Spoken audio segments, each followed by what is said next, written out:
don't have anybody watching yet. No, not yet. Let's see. Welcome, everybody, to Sunday Shots.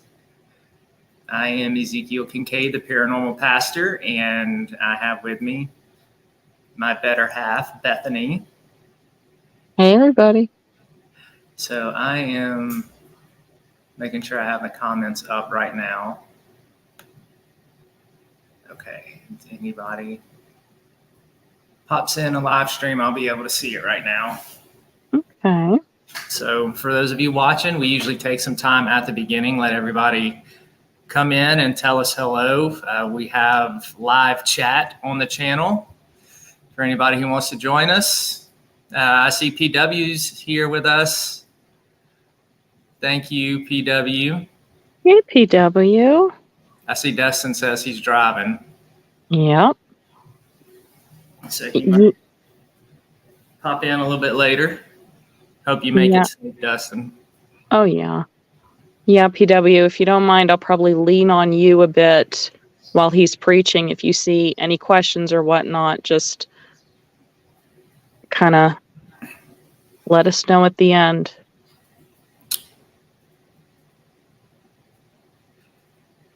Oh, John Paul. Hey, Paul.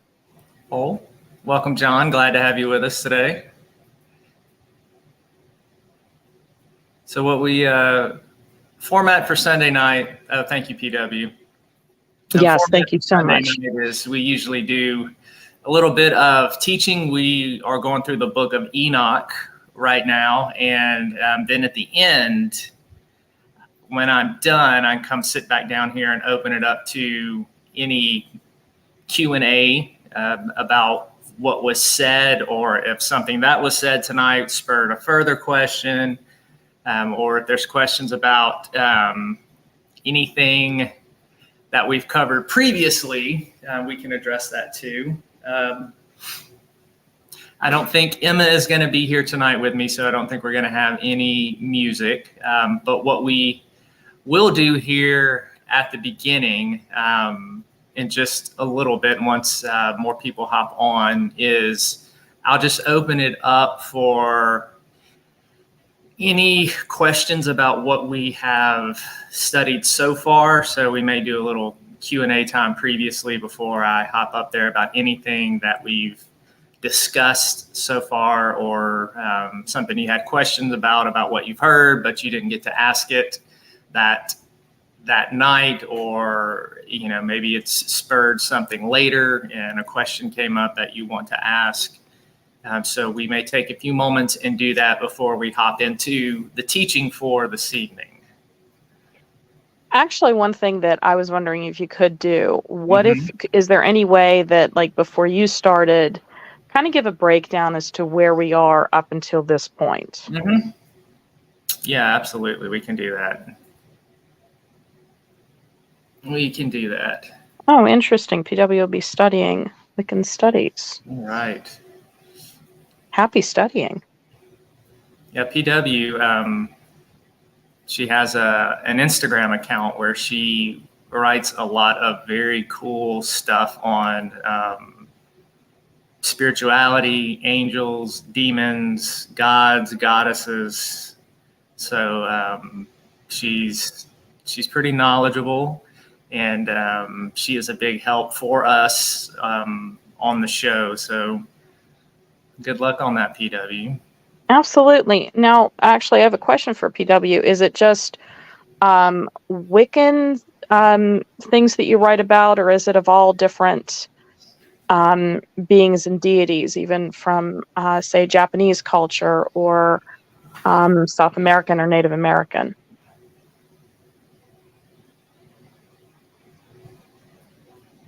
I'll let her answer that. Yeah. Because I'm curious, and I'd love to read her work. Let's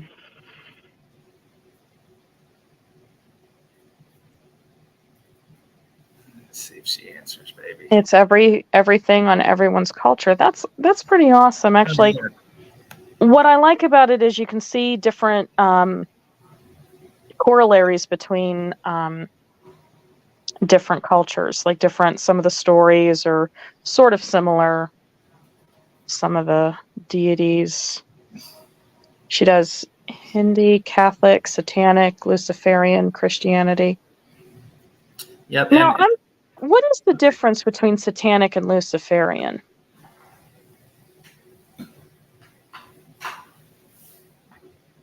I'm sorry, Zeke, I interrupted you. No. Let her answer. Yeah, I'm not familiar with that. I'll let her. No, and that's actually awesome. I like that, engulfing everybody's culture.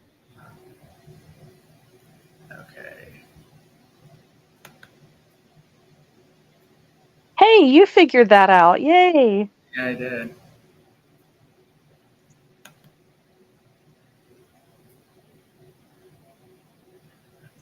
Oh, I figured out how to put comments up. Y'all are in trouble. Good.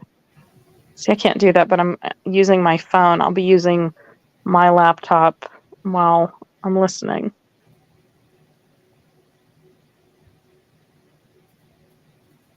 All right, I'll put it up there for everybody to see. Luciferian, you study on Lucifer, and Satanic is about believing you are God, not Satan. Interesting. Thank you, PW. Yes.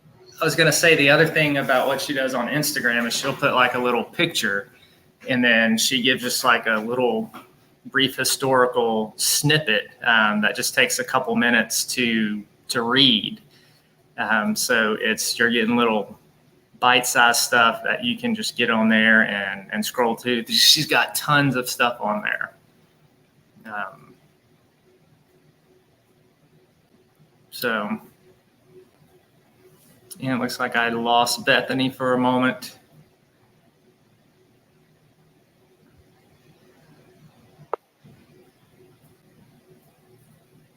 Okay. My finger slipped. I'm so sorry. You know, if you do that while Not a word, just shush. I can't bring you back up. I'm sorry. I won't. I promise. Well, that's why I asked PW to help me here. So if I do something goofy or something, she's still there. Just get ready, PW. It's going to happen. No, it's not going to happen. Hi, Kindred. Hey, Kindred. But at least she has my back here, okay? You know. Yes, thank you, PW. I can't wait to read it. Actually, me either. I've been looking forward to it. So, yes, you have us all in anticipation, waiting. I wonder, would she be willing to let you read it on your show sometime? Mm-hmm. We'll have to see if she'll let me. Hello, Mr. Rogers. Hey, Mr. Rogers, thank you for joining. It's about Viking and St. Patrick. Interesting. Yeah, it sounds cool. You'll have to also go into why those inspired you to, PW. I can't wait to read it. I really can. I've been... It's the beard and the hair and the Viking. You don't answer for her. She can answer for herself. Well, I'm just saying. No, she can answer for herself. Well, I'm answering for her right now. Oh, that's cool. She told you that you can read anything from her Instagram. Oh, you did tell me that? Yeah. Okay, well, do you do it then. Yeah. I'd love to. I'd love to hear it. So yeah, I'm half Irish. That was the St. Patrick's thing. Ah. Scotch Irish in me. Very fitting. Mm-hmm. So we're about 10 minutes in. So what I'm going to do is take a moment and kind of catch everybody up to where we are in Enoch. We are going to be jumping into chapters like 23, 24, 25, 26 tonight. The first 36, 37 chapters are what is called the Book of the Watchers. And it deals specifically with the sons of God, who were the highest ranking angelic beings that, according to Genesis 6, went down, had relations with women and gave birth to the Nephilim, or the giants. This whole first section of Enoch is like a commentary on this particular text in Genesis. And in it, Enoch has visions. He has visions of the angel. He has their pronouncement of judgment from God. And in these visions, he is guided around by several of the archangels, Michael, Uriel, Raphael, just to name a few. And they begin showing him different types of visions of all of the spiritual realm. He's got visions of heaven. He's got visions of the angelic prison. He's got visions of Hades, which we talked about last week, the place of the dead. He has visions of God's holy mountain. So it is just kind of a series of visions that are going on right now in this first book of the Watchers. And tonight, the visions that we're going to look at, they are going to cover Gehenna, and we're going to talk about Gehenna and its history in the Old Testament and its emphasis in the New Testament. And Enoch also has a vision of the tree of life, so we're going to look at that. And he has a vision of the new heavens and the new earth as well. So we're going to kind of explore that as well in the visions that we're going to be going through tonight. So probably about another month or so, we will finish up the book of the Watchers, and we're going to kind of reevaluate there and see if people want to continue with some other sections of the book of Enoch, because the whole entire book of First Enoch is like 120 chapters long, and it's made up of different sections. So we can decide what we want to do from there. The other thing that I've been looking at is, because there has been so much parallel in the book of Enoch with the book of Revelation, I've been looking at hopping into that book as well, and giving you some views and some perspectives that are well known in the scholarly circle, but never, hardly ever make it into mainstream or get proclaimed from the pulpit in the churches in America. So again, it would be kind of what I always strive for, giving you stuff that you never heard in church, whether you went when you were a kid, or whether you go now, or whether you never stepped foot in a church. A lot of what we try to talk about in this show is things that are not normally explored in the Judeo-Christian religion. I actually had a quick question. This was actually about last week. So Enoch mentioned Hades as a place for the dead. Yes. Did he mention that it was either good or evil, or just that it was just a place for the dead? It was just a place of the dead that was divided into two sections. So there were 4 caves that Enoch mentions when he's down there, and what he calls, which the visions he had talked about all these horrible places, and Hades was the one that he saw. He also refers to it as the place where no flesh walks. And in those cave systems, you had 3 caves that were set aside for the wicked. And then you had 1 cave that was set aside for the righteous. And in there, he talks about these caves being separated where they can't cross over. And then we looked at Jesus's parable of the rich man and Lazarus, how he draws from this cosmic landscape of Enoch and kind of gives the same picture of Hades. You have a place of the dead, and in it you have the unrighteous side and the righteous side, and there's a great chasm that separates the two to keep people, to keep souls from crossing over into the other realm in which they don't belong. So does that answer your question, Bethany? Yes, and I find it interesting because in the Christian, my understanding is, especially when it comes to, yes, let's see, Hades is not evil, it's just a place of the dead. His guardian cherub's job is to let spirits leave the realm and no humans can go in. I've heard that in especially other myths, such as Greek and Roman, but in Christianity, I've mostly heard them refer that you would either go to heaven or hell. So I find it interesting that it's a conflation of categories, kind of what we had talked about last week, and we're going to see tonight in Enochian theology, they start separating all these different places. Because up until Alexander the Great took over and Greek and Roman culture started influencing the Jews, they just sort of believed in Sheol, this place of the dead, which was kind of a almost mindless existence. And then later in their theology, they developed the resurrection of the righteous from Sheol.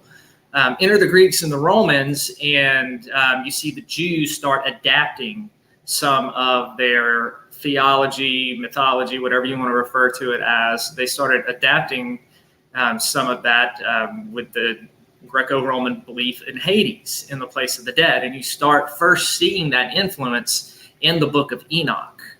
There with, you have this place of the dead. Enoch takes it a little further, makes it his own in Jewish theology and has a separating chasm where the righteous and the wicked are kind of parsed and separated out.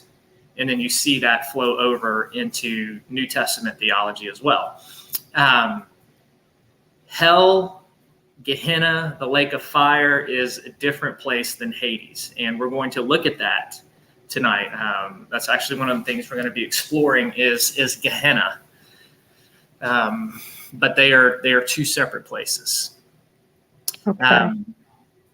Gehenna, what we will see, for those of you who have been keeping up every week, you've heard us mention Tartarus, the spirit prison, where the angels here in Enoch are imprisoned. And Peter, in his second letter, in the New Testament, he refers to the angels who did not keep their first abode, but they sinned and they were put in everlasting chains in Tartarus.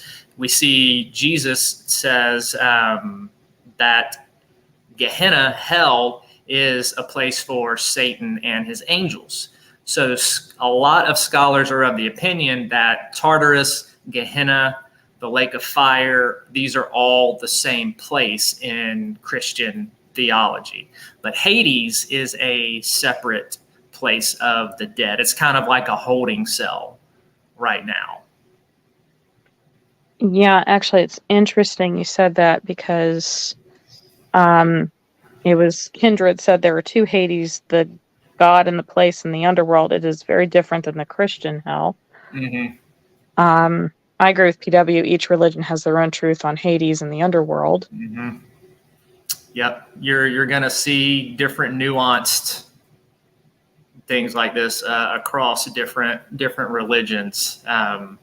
But the thing that is confusing, and we mentioned this last week, is thanks to the King James interpretation, where it interpreted the Greek word Hades in the New Testament as hell, it has created a lot of confusion because Hades and Gehenna are two different words in the Greek, but the King James Version translates everything hell. And so there was a conflation of terms, and that has been embedded in people's mind for so long that they automatically think that Gehenna and Hades are the same place, and they are not. And you'll explain what they are tonight. Yes. We're going to look at that here in just a moment. Yeah, and PW said again, I'm not an expert, I'm just a nerd. There's a deity's name, Hell, as well, by the way. Yeah, I don't. What I've noticed, especially with a lot of these theological discussions, is it doesn't seem that there is really so much a wrong answer as just a different one. Mm-hmm. Yeah, Because, there's definitely agreement across the board that there is a place of the dead. Now, what that is like is debated depending on which. you ask.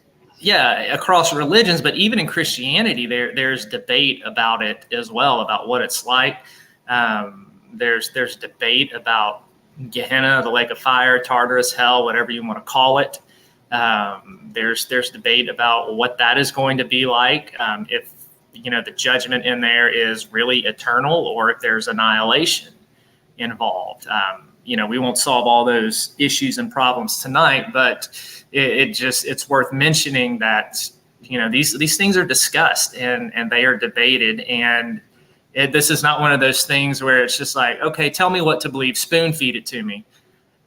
No, I mean, I can tell you what I think, but it was a long journey of getting there, and there's still things that I am just not sure about, that I won't stake my flag in the ground because it's just not clear to me. So my goal here and what we do is to teach on these things, give you some different perspectives, give you different views so that you can go and look and research and study on your own if you want to continue to do that and investigate these topics. Yeah.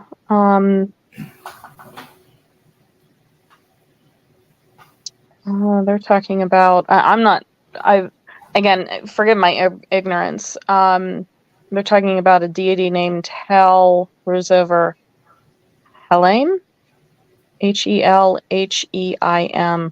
Forgive my mispronunciation. Yeah, I'm not sure of the other deities. Yep. But again, I find it all interesting. It but is. Go ahead. It is. It sparked some great conversation and research. We're almost 25 minutes in, so I'm going to go ahead and get everything set up, and we're going to go ahead and start the study for tonight. So, Okay, is everybody ready? Norse deities. Oh, that's interesting. Good to know. Thanks, guys. See that? And I find Norse fascinating. Yeah, it is. Yeah, that they are. Yes. Now, actually, I was curious for these guys. Do you guys just study on your own, or are there certain books that you guys recommend if you like Norse mythology or theology before we get started? Or we can save that for the end. Go ahead, Zeke. No, y'all can talk about it in chat, put links up there, while you listen along. It's a interactive experience. I trust that y'all can chew gum and walk at the same time. You can listen and post things, and unless Bethany shuts the whole thing down. No, I'm not. That's why PW's up. And my finger's not going to slip. But again, if it does, PW's right there. Catch me if I fall. Oh, the Paranormal Chapel is here. Paranormal Chapel. Welcome. All right, I'm going to go ahead and put me on solo layout. There I am. All right, I'll move this chair.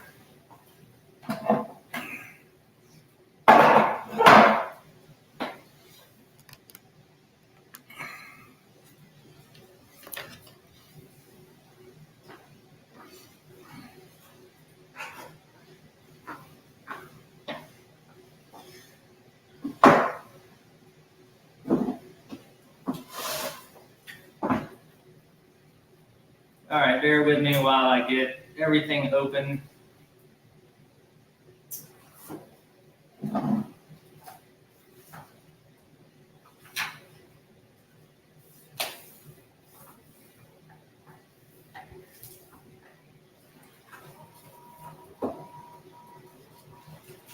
All right, so tonight for the book of Enoch, we're going to be looking at chapters 24, 25, 26, and 27. They're all relatively short chapters, so if you have your book of Enoch, you can go ahead and turn there. You can also, like I mentioned, every week, you can find a digital copy of the book of Enoch online. If you just Google Book of Enoch PDF, it will pull something up and you can follow along with me as I read and as I expound on what I hope for everybody has been a fascinating study with a very fascinating book. So we will continue that journey tonight.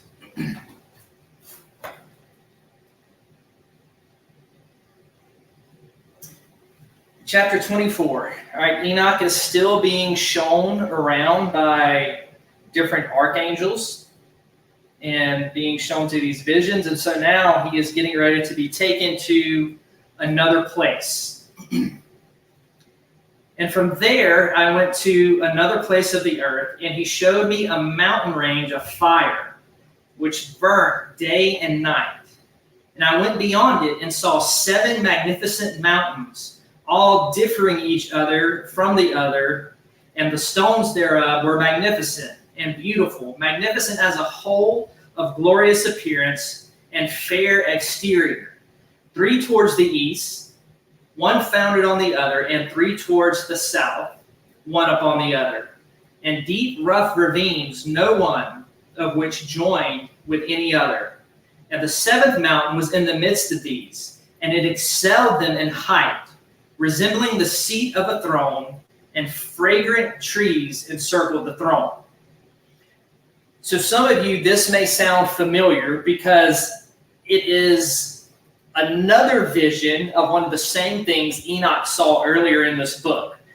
Several chapters ago, Enoch comes and he sees 7 mountains, and we talked about how this mountain range was the dwelling of God.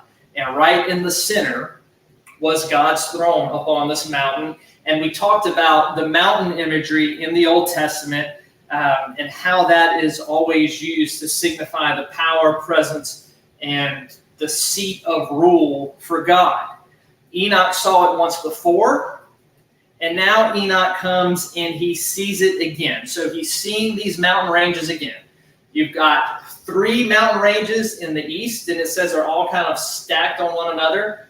3 in the south that are stacked, and then in the middle you have this huge mountain that reaches up and a throne is sitting upon it.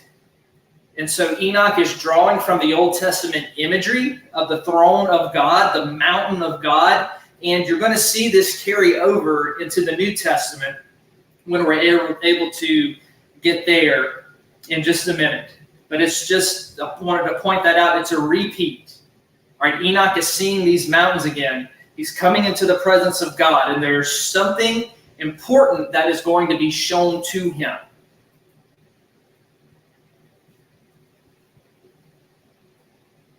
Enoch goes on to say, and among them was a tree such as I had never smelt, neither was any among them, nor were there others like it.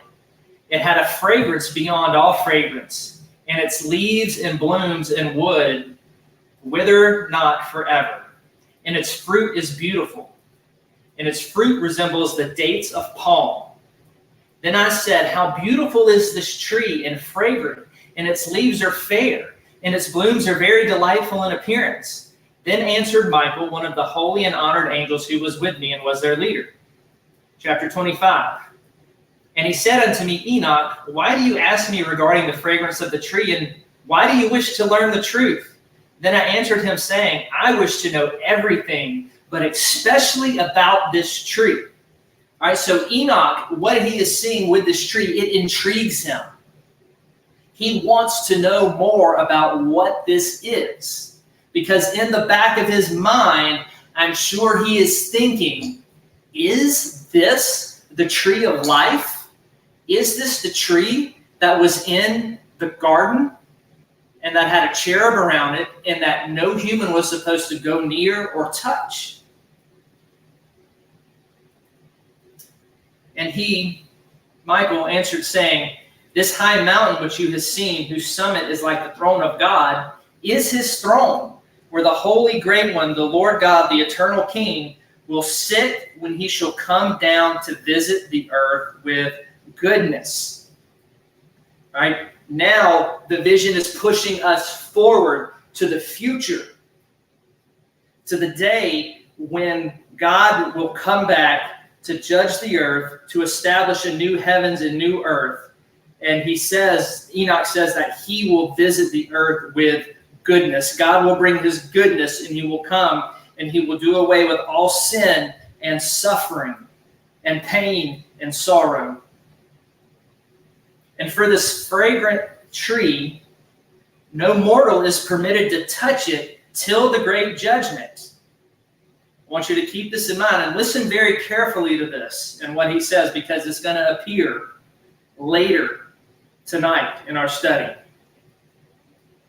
Not permitted to touch it till the great judgment, when he shall take vengeance on all and bring everything to its consummation forever.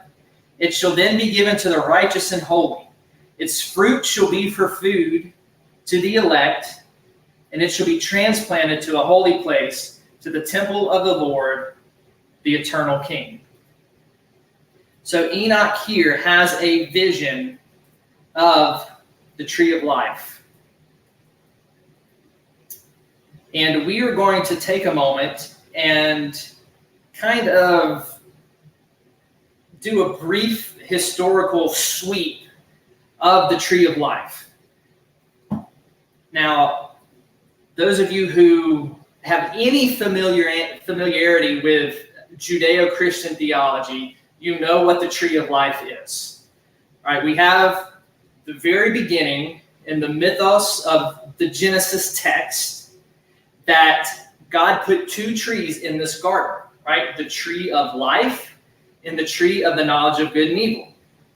Now, the thing about the Genesis text and the thing about visions and what we're going to see in here, and then when we look at Revelation, the way they are written, you cannot push these too literalistically.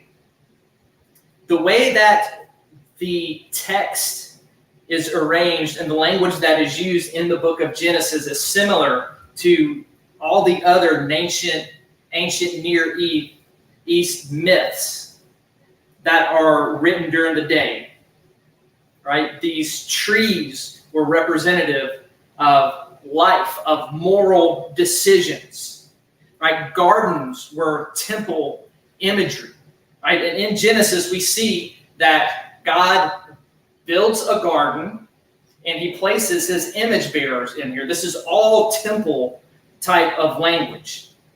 And you'll even see in the Old Testament, as they're building the temple, you're going to see all the garden imagery made out of the gold and on the walls and everything. So creation was meant to be God's cosmic temple, where he was going to come down and he was going to dwell with humanity. And humans were created in the image of God, which meant that they were to be his image bearers. They were meant to live in a relationship with him and show him to the surrounding world. And this is why God gives Adam and Eve, who are representatives of humanity, who gives humans dominion over the earth.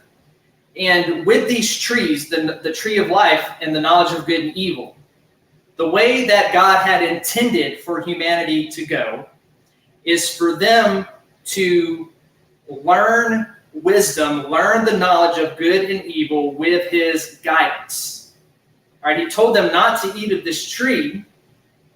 He didn't say they couldn't ever not eat of it, but right now they were not to eat of it, but they had access to the tree of life.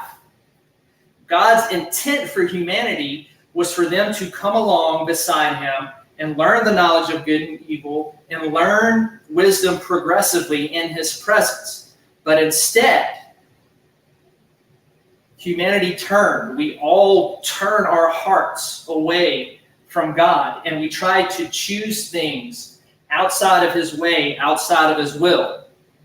And God has invested each of us with some degree of freedom, right? Adam and Eve definitely had a degree of freedom, a real choice that was made. And again, them being representatives of humanity, this teaches us that all of us choose our own way instead of choosing God's way. And so the tree of life was cut off. The access to it was cut off because of Adam and Eve's rebellion. And then the story tells us they were kicked out of the garden. And then a cherub with a flaming sword was put around the tree of life to guard it. Then there's silence about the tree of life. We see it used in another kind of symbolic way in the book of Proverbs. Let me see if I can find that verse real quick. Yes, Proverbs 3:18. Wisdom is a tree of life to those who lay hold of her. Those who hold her fast are called blessed. So here, this proverb is linking us back to the tree of life, to the garden. This idea of life and wisdom being a tree of life. Then we move to the New Testament. We have no mention of the tree of life in the Gospels. We have no mention of the tree of life in any of Paul's letters, any of Peter's letters, not in the book of James, not in the book of Jude, not in the book of Hebrews. We don't find another mention of the tree of life until the very end of the book of Revelation. And I want to read this passage to you, and I want you to hear the striking similarity between what is written by John and what was written by Enoch probably 300 to 400 years earlier. And we could see the influence that the book of Enoch had on the biblical writers.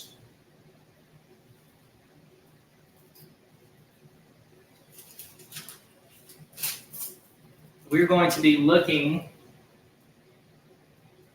at Revelation chapter 22. There's an angel showing John around. All right, there's the similarity to all of this apocalyptic imagery, apocalyptic visions. Angels were always the guides. And so then this angel, showed me a river of the water of life, clear as crystal, coming from the throne of God of the Lamb. In the middle of its street, on either side of the river, was the tree of life, bearing 12 kinds of fruit, yielding its fruit every month, and the leaves of the tree were for the healing of the nations. The tree of life shows up at the beginning of the Hebrew Scriptures. It's mentioned again because, like I've told you, I take the book of Enoch as authoritative, as Scripture. It's mentioned here again in a vision of Enoch about the end, about after the judgment, the new heavens and the new earth. And then we find it again in the book of Revelation with John pulling some very similar imagery that is in Enoch. Now, if you notice what is different about Enoch's vision and John's vision about the tree of life, do you notice it's missing something? What is it missing? It's missing the guardian cherub. There was a cherub in the book of Genesis that guarded this place with a flaming sword. What happened? How did the tree of life get opened back up to humanity? And this is where the gospel comes in. Jesus tells us in John chapter 14, that he is the way, the truth, and the life, that no one comes to the Father except through him. He mentions several places, other places in the Gospel of John, that he has come that we may have life. All right, John in his theology is huge about the life that Jesus brings. It is this eternal life. It is a spiritual life. It is the very life of God. His joy, his love, his power, his presence, his kindness, his compassion, his holiness, his righteousness, every longing of the human heart to be fulfilled. That was all in Jesus. And God came down in the form of a man, packaged it up for us, and put it right there in our faces and said, this is life right here. But there was still something that had to be done. Right? God is just. He can't just let sin go. All right, think of it this way. You've heard me use this example before. You know, if we break the law and we have to go to court and we are guilty, will any amount of good that we can do offset the crime that we have committed and the justice that needs to be served to us? No, the justice has to be done. And God, being a good judge, while he is loving, and because he is loving, because he is kind, because he is compassionate, he said, you know what? I know that sin has to be punished. But instead of having to punish the people who sinned against me, what I'm going to do is I'm going to come down there and I am going to take the punishment of their sin on myself so that they can go free. And this is what happens in the gospel, that Christ takes the punishment that was meant for us, for our sin. And because of that, because justice has been satisfied in Christ, and now life and righteousness and reconciliation can be given, because of that, the tree of life has been opened wide again, because that flaming sword of God's wrath and judgment was extinguished in the bosom of Christ. And it was done away with. And now the tree of life is open for all who believe in him. They will have participation in that life, in the new heavens and the new earth that Enoch talks about and that John has mentioned. God has healing for your heart, healing for your mind, healing for your soul. And there's going to come a day when he comes to make everything right, that our souls and spirits will find ultimate healing, and that we will dwell in the presence of God, and we will have this tree of life.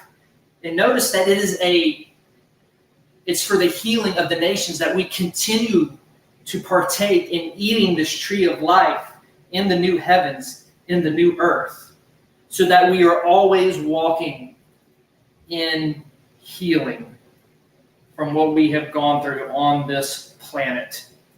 See, God is not aloof.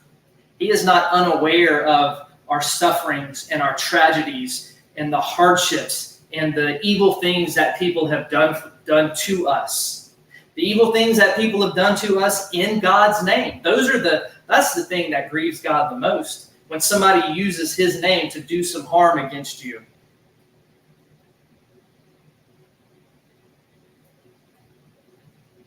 We've danced around the topic, and it comes up, especially when we're dealing with stuff like this, and that is the problem of evil. Right? God is so good, God is so loving. Why does he allow evil and suffering?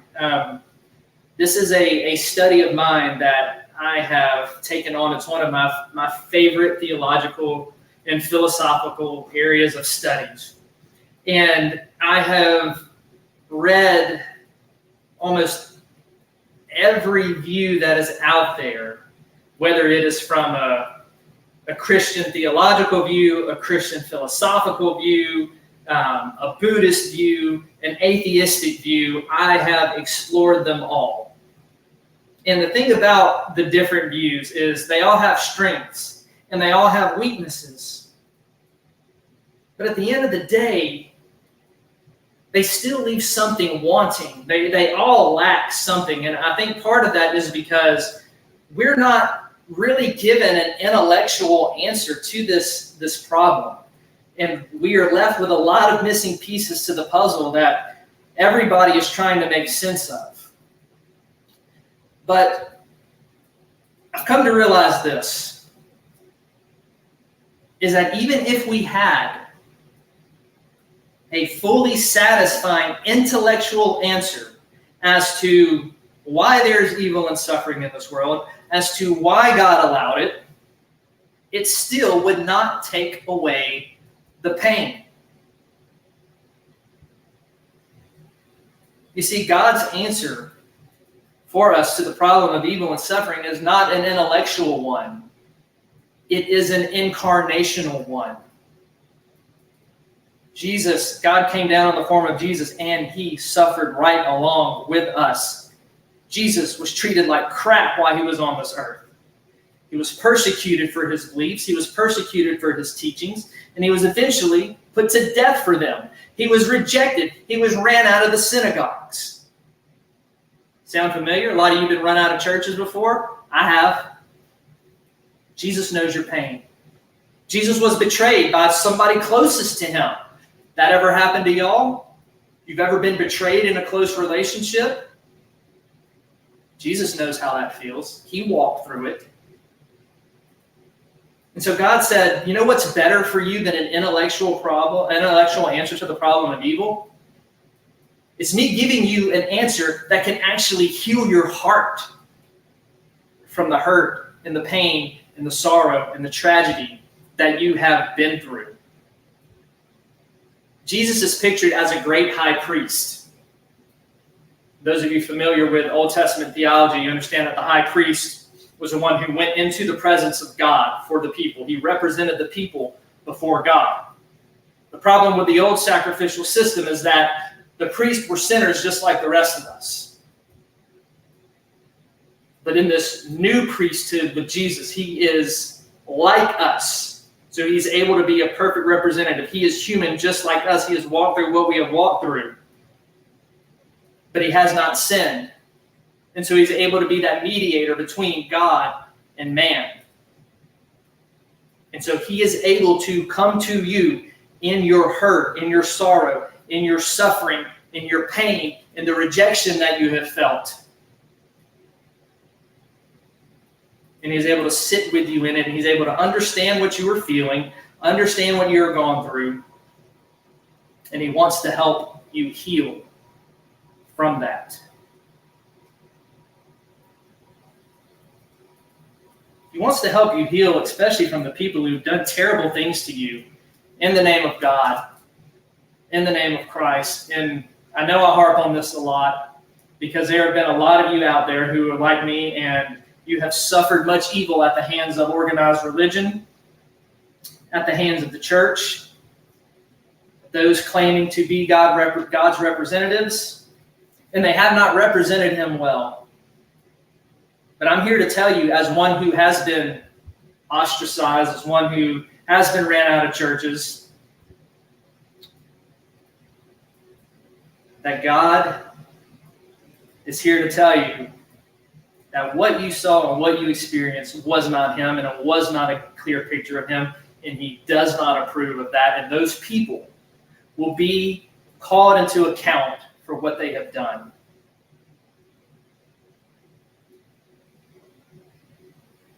You want to see who he is.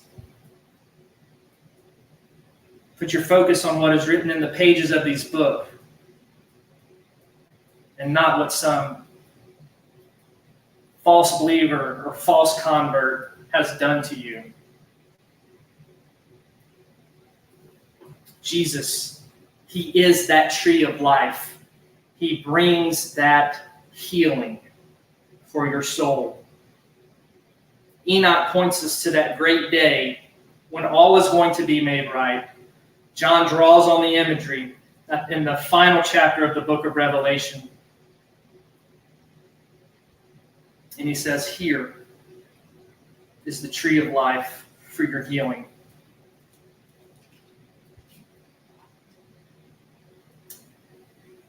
I'm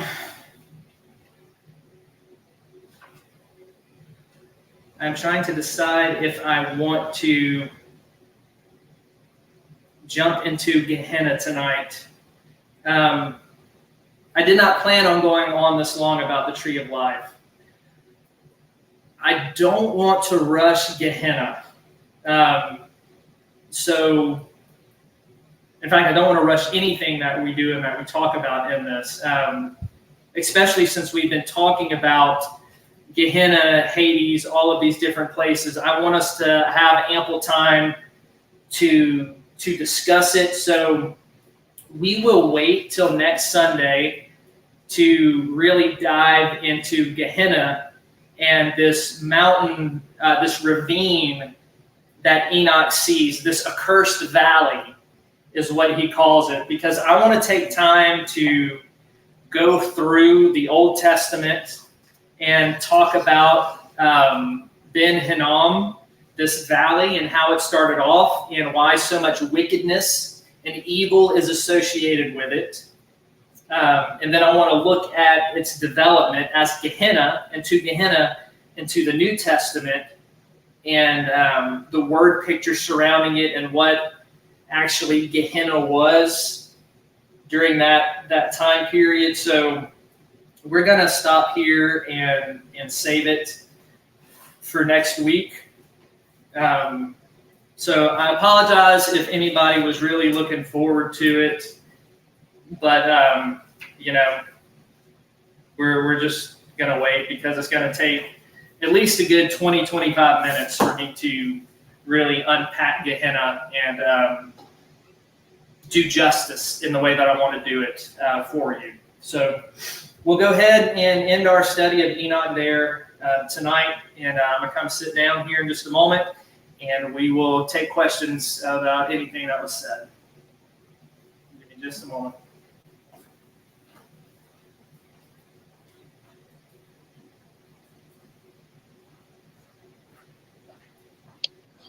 Oh, he's coming back. Hello, Highway Star. And Derek. Hello, Facing Reality. And then, Zeke, you did have a question. Kindred has a question about the Tree of Knowledge. Yes. Possibly the Tree of Knowledge of Good and Evil, ? May want to elaborate. Yes. I'm trying to go back through the comments and find it. And PW, thank you for adding me so I could see it. You are a peach. Hold on. It's up there.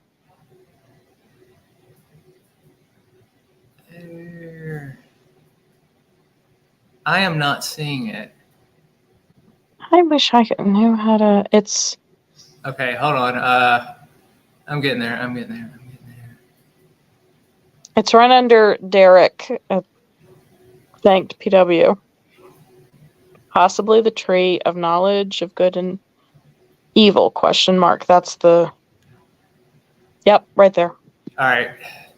So, what is Kindred? What are you specifically asking? Are you asking in relation to Enoch? What Enoch was seeing? Or, hello, Danny. Or are you asking just about that tree in general? Kindred has a question, yeah. I want to make sure that I answer your question correctly, Kindred.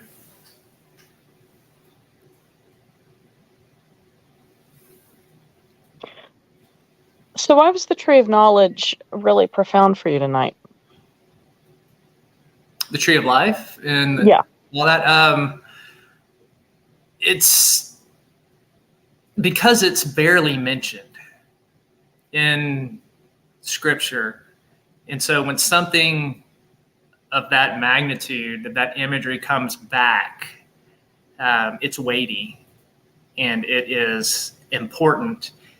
And also how the tree of life appears after the death and resurrection of Christ with the cherub and the flaming sword gone, showing that it has been opened back up again for humanity.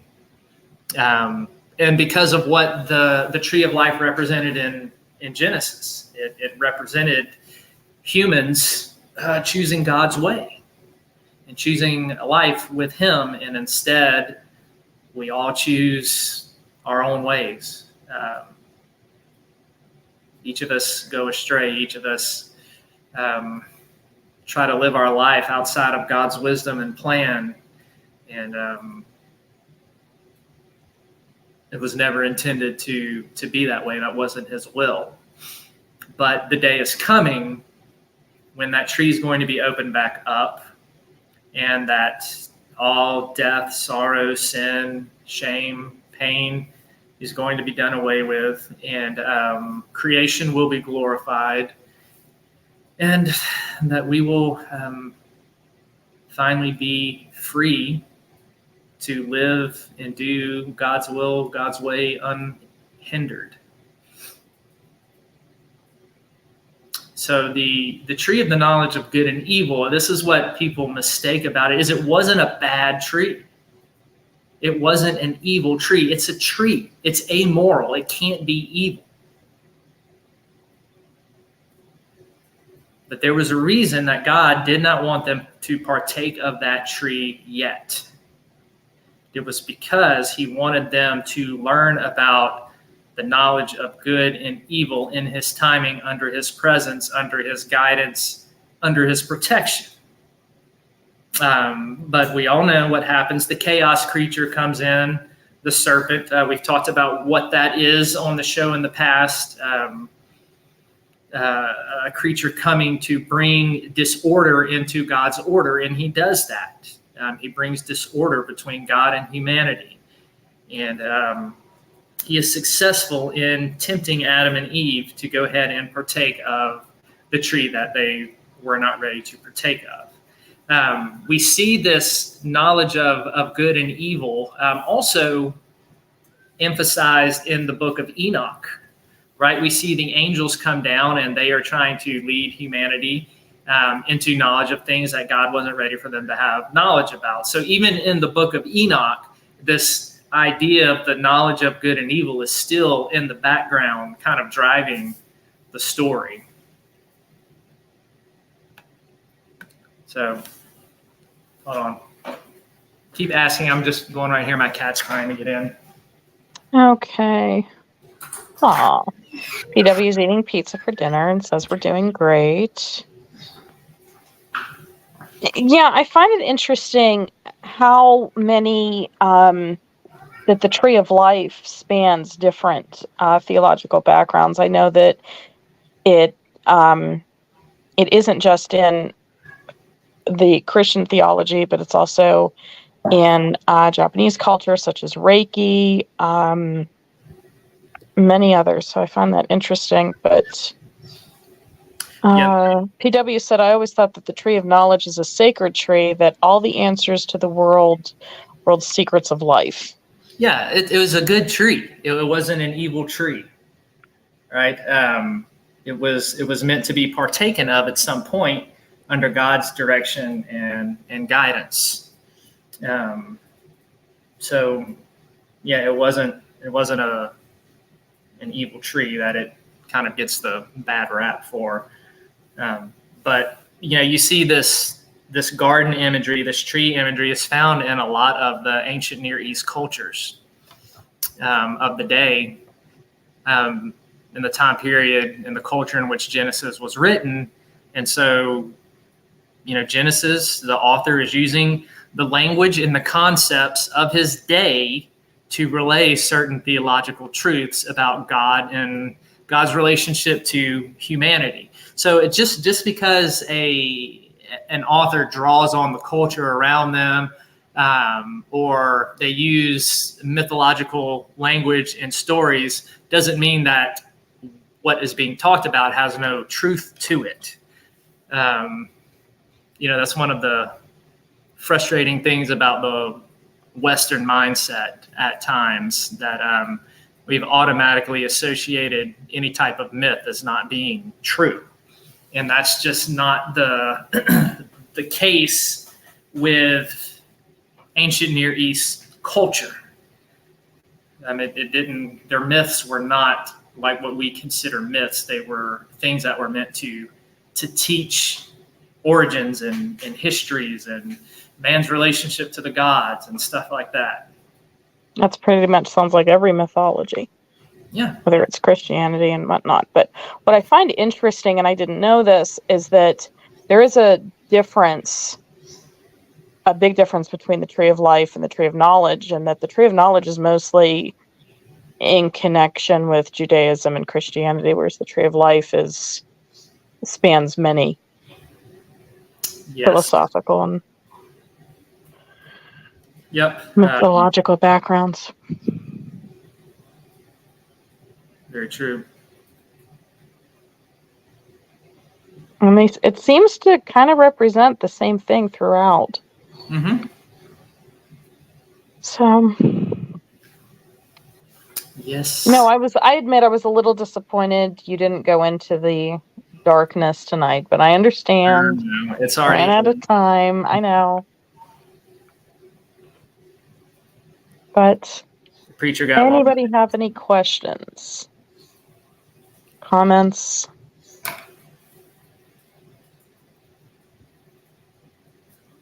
It's pretty quiet. Oh, wow. Everybody's thinking of questions. Just to let everybody know, come and join us tomorrow night on Dustin's show. We're going to be talking more about Octagon Hall. I believe tomorrow night is the night we're going to have Bear on, who is the owner of Octagon Hall.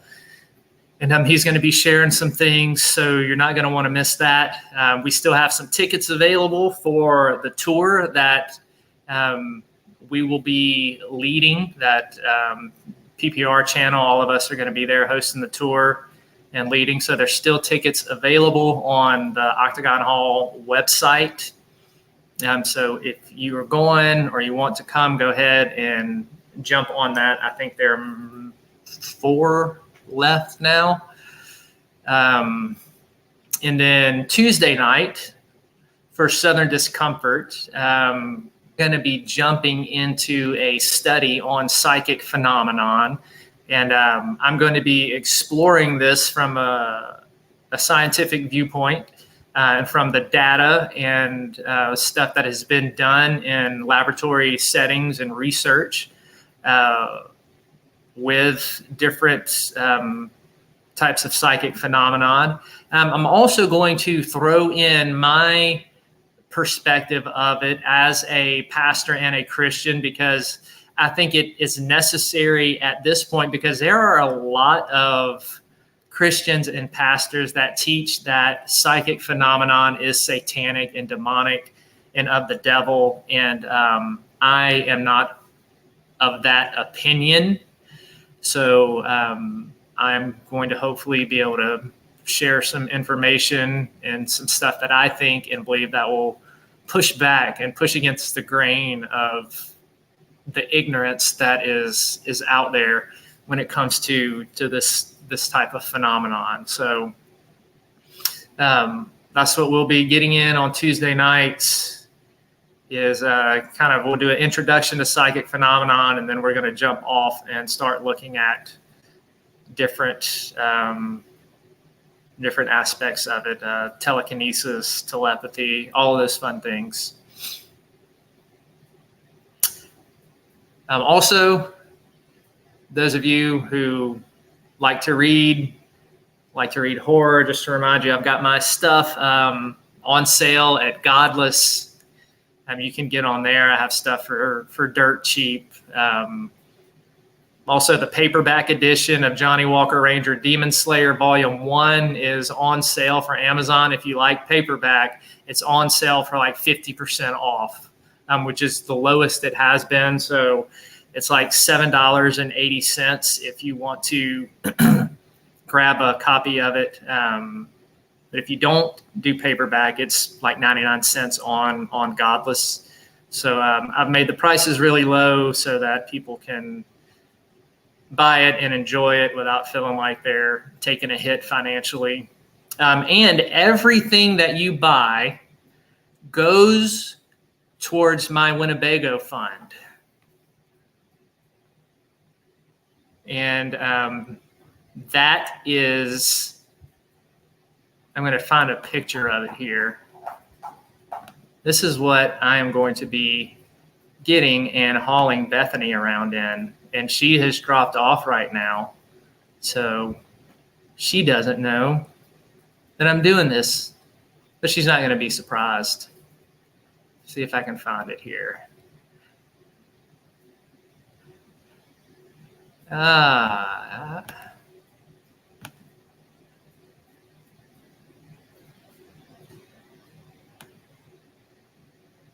Let's pull up it. There it is.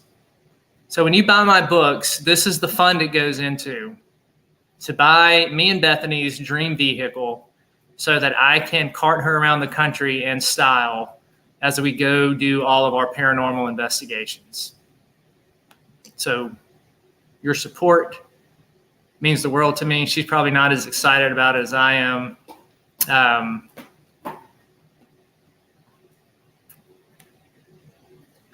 This is the latest issue of Southern Discomfort. Those of you know that I do a series on Godless every month.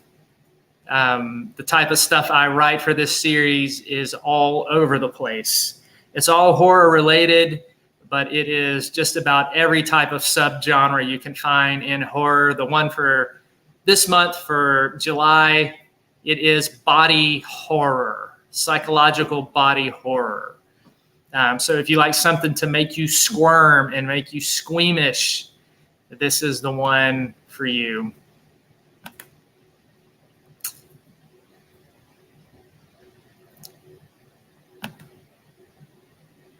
I'm not seeing Bethany back up. All right.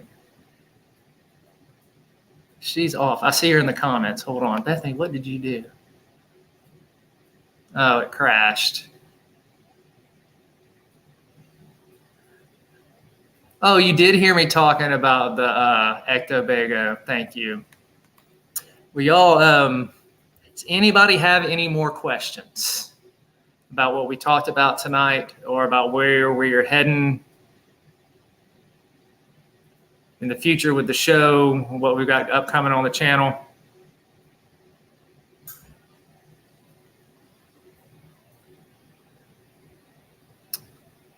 Well, wait just a minute. And everybody, be sure to stick around at the end. We have a video that Dustin has made to encourage you to never give up.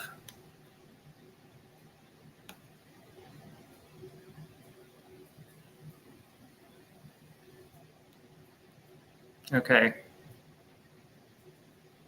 So obviously, I see Bethany in the comments. Obviously, she suffers from short-term memory loss. Because I just mentioned what we're going to be doing on Tuesday, Boo Bear. And I already said what we're going to do next Sunday is get back into Gehenna.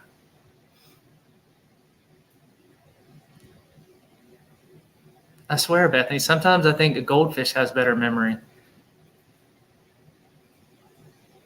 I'm going to pay for that one. Just wait.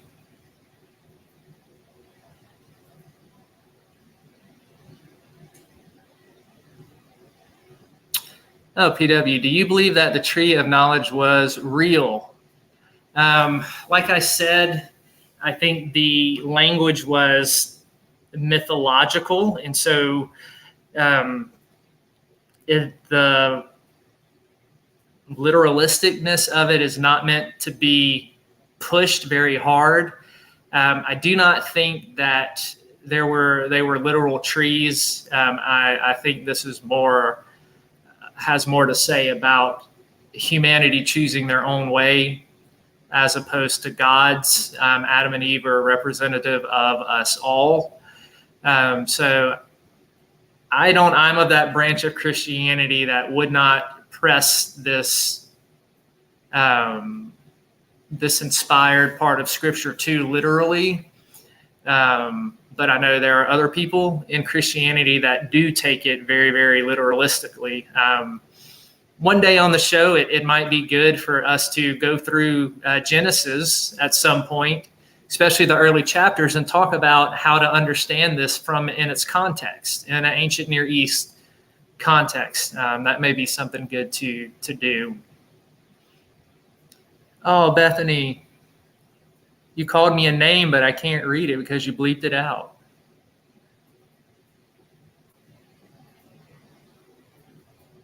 She said, you just asked if there's questions about Sunday and Tuesday.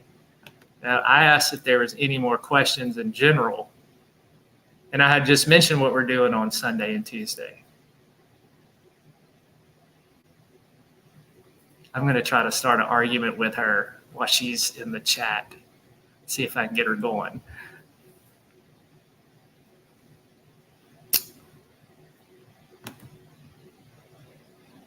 Yeah, it's definitely something, PW, that we can look at in the future. So that would be another option on the table. All right, when we get to a stopping place at the end of Enoch 37, can keep going with Enoch. We can look at Revelation. We can jump back to the beginning and look at Genesis from ancient Near East perspective, and how the original audience would have understood it, why it should not be pressed to make any scientific claims whatsoever. As EPW, don't make your bride to be mad. That's what I live for, to get under her skin and aggravate her. Let's see what she said to me.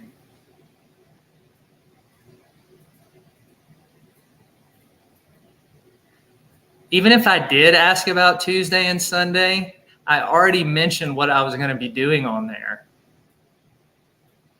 This short-term memory loss.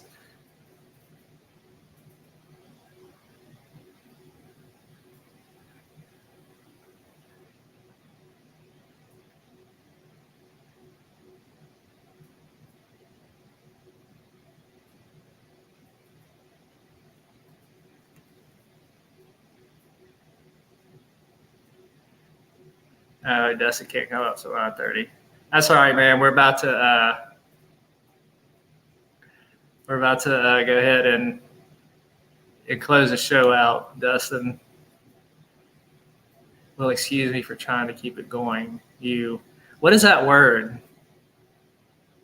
Now, this looks like a bunch of symbols. That's not even a word. You can't even call me a word. You just called me symbols.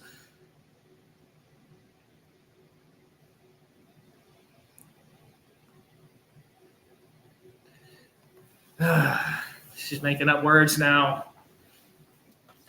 It's not good.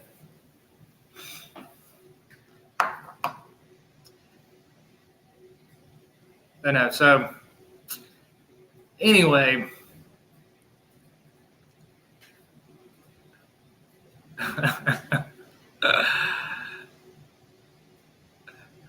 Those of you in chat are getting a lively show right now. So no, Bethany and I love to pick at each other. So it's all in good fun. But we'll go ahead and wrap up. Hold on, Dustin. What pick, Dustin? I showed her I did the Ectobago. What other pick you want me to put up there?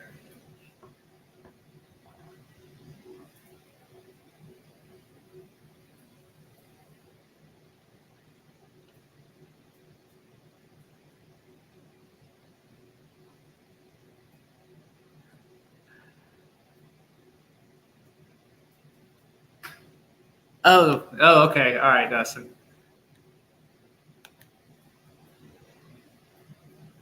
This is what I'm going to have in the RV.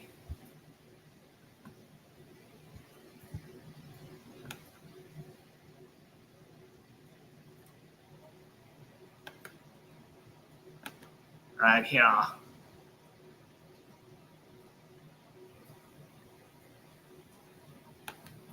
I'm going to get a life-size one of these.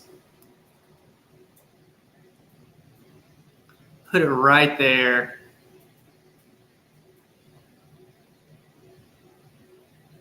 I'm going to get you a blanket with that on it, Bethany. Get you a blanket made. How's that sound?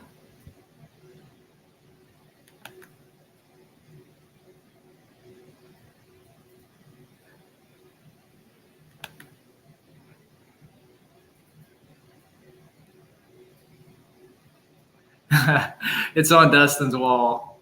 Yeah, I need one.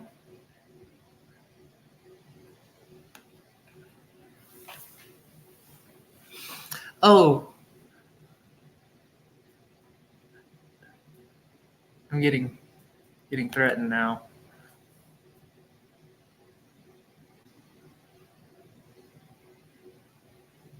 I'll do it, Boo Bear. I like to see you try. You know, she's good at burning stuff. Just ask our dinner every night.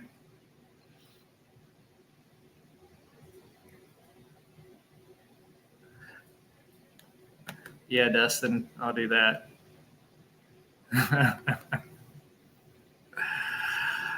Oh.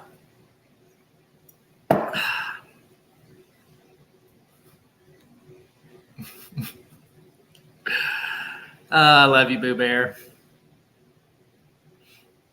So, I should tell them about goldfish dip. You know, this would be more fun if you were up here with me.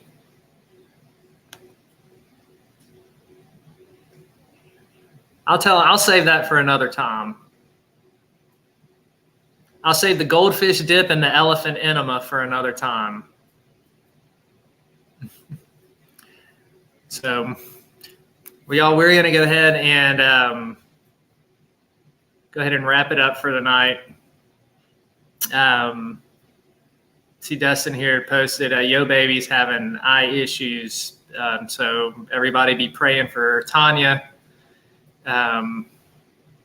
Tanya, if you're watching, we love you. We're thinking about you. We'll be praying for you that you'll have a speedy recovery.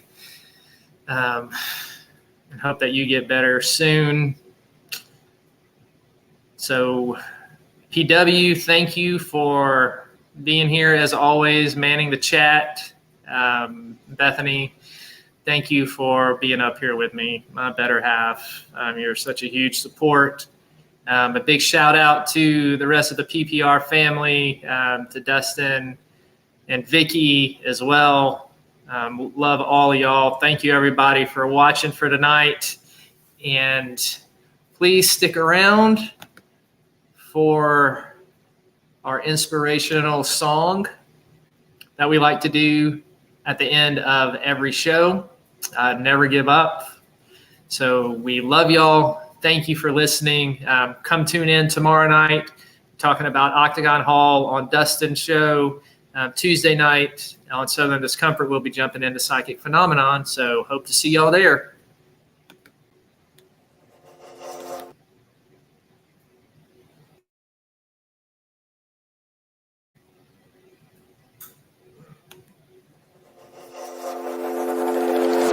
Is this what giving up feels like?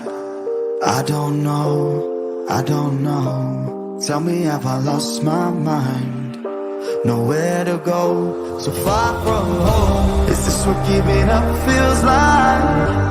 I don't know, I don't know. Tell me, have I lost my mind?